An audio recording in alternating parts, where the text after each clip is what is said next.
क्या आपको लगता है कि पार्लियामेंट में एमपीज बस उठ के कभी भी बोलने लगते हैं? रियलिटी कुछ और है।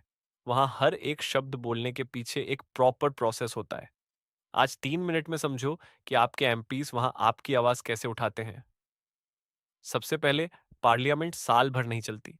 इंडिया में सिर्फ 3 सेशंस होते हैं: बजट, मॉनसून और विंटर सेशन। और जब सेशन चलता है तब हर घंटे का एक फिक्स्ड पर्पस होता है। लोकसभा और राज्यसभा के टाइमिंग्स थोड़े डिफरेंट हो सकते हैं, लेकिन ओवरऑल सिस्टम सेम ही होता है। दिन की शुरुआत होती है क्वेश्चन आवर से।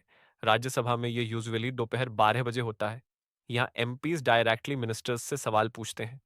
दो टाइप्स के क्वेश्चन: स्टार्ट क्वेश्चंस, जिनका जवाब मिनिस्टर को बोलकर देना पड़ता है, और एमपी उस पर और सवाल भी पूछ सकता है। अनस्टार्ट क्वेश्चंस, जिनका सिर्फ रिटर्न जवाब मिलता है। ये टाइम होता है जब गवर्नमेंट को आंसर देना ही पड़ता है। इससे अकाउंटेबिलिटी मेंटेन होती है। इसके बाद आता है जीरो आवर, सबसे इंटरेस्टिंग पार्ट।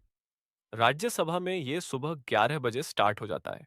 यहाँ एमपीज अर्जेंट पब्लिक इश्यूज तुरंत उठा सकते हैं, बिना ज्यादा फॉर्मेलिटीज के।